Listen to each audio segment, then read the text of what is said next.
So that's where he's got the mask.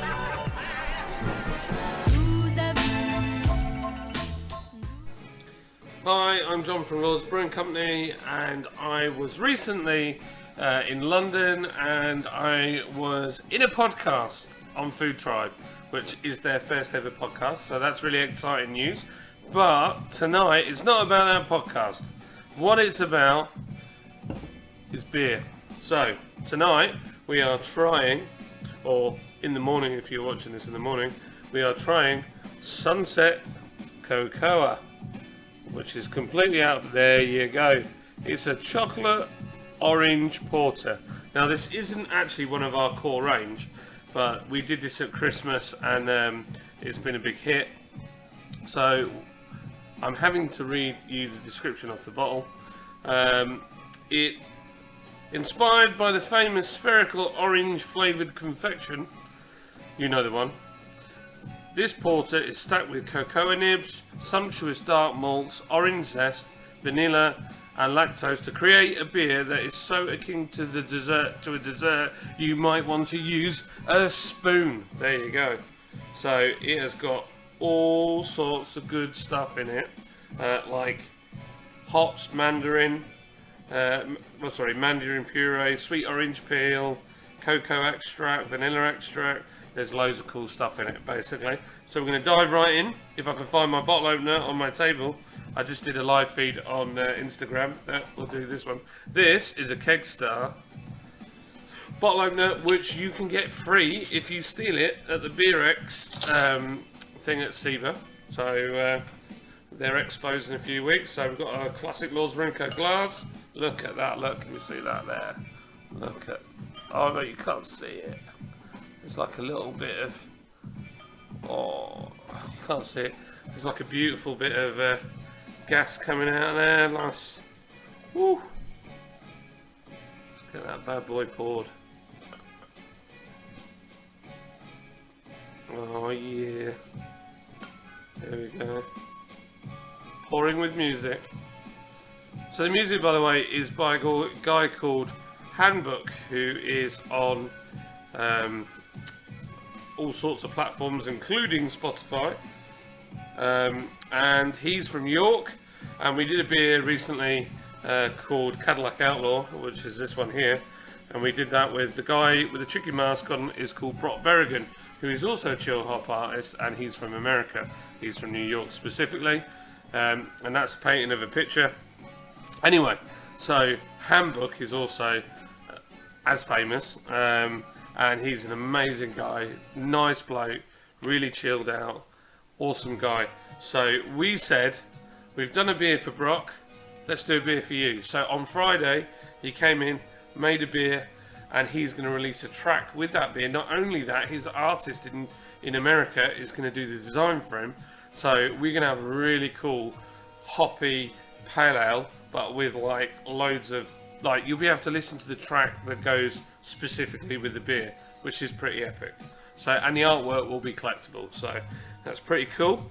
So this is, look at that, that's black as the night. That is, woo, there's some bubbles there where I didn't wipe the glass out properly. Oh man, chocolate all the way. Not strong on the orange on the smell. You know it's there, you can smell the citrus. You can smell it, but it's not overpowering. It's not.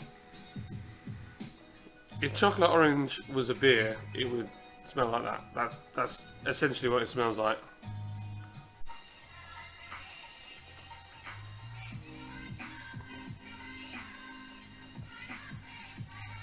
So,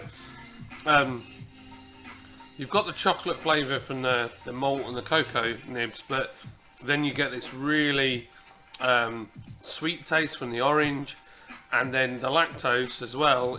It makes it taste milk chocolatey. Does that make sense? And the orange is there, but it's not overpowering. The risk with orange sometimes is that it ends up like marmalade, and you know, when you get that golden shred at the end. We have a beer called Havelock, and at the end it's meant to give you that, like you've bitten into a piece of marmalade rind, orange rind should I say, where this isn't like that. This is much sweeter, much more subtle with the orange. It's really good, really nice. Very smooth. It's not particularly strong. It's only a 4.3%. So you can have one of these. I mean, it is full mouth. It's quite thick, and I wouldn't have 6 of these. I think I'd find it very hard to drink because it is so rich. I mean, you've only got to look at it. Your iron count will literally go up with this stuff, I'm sure. But a great beer. We made it for Christmas. We did it with another one called Roy, which was cranberry pale ale. Which is we talk about in the podcast, and also we did it with this fella here, which is Winter Hill, which has got loads of cool stuff in the bottle. I had this earlier on the live feed. This has got in it hops, root ginger, dried fruit, cinnamon, cloves, and vanilla extract, and that one is a belter. 5.8, proper winter warmer, Fender beer. Sit by the fire, drink that bad boy, and you'll soon be happy. But yeah, that's our beer. I thought I'd do another. I've kind of edged away from the core one for this, but something interesting that we've made, maybe a little unusual. And later on, at some point, once I've finished the core range, I will do our Pilsner and our Weiss beer. So, but both of those in keg and keg only. So I need to get a growler and fill it up. So that'll be another one. But like, comment, tell me what your favourite chocolatey beer is. Tell me if you were going to make a beer after a chocolate bar. Our friend over at Beering makes one called, well, it used to be called Star Bar. Don't know what it's called now, but it is exactly like a Star Bar. It's amazing. Put a comment, tell us what your favourite chocolatey beer is. And also keep your eyes out on our website and our social media for Hamburg, who's playing this music at the moment. His beer is coming soon, so it's going to be a fantastic beer with a track and awesome artwork. So what more can you want? This has been Lonsbury & Co. I'm John. Thanks for listening to me for probably over 5 minutes of your life. I appreciate it.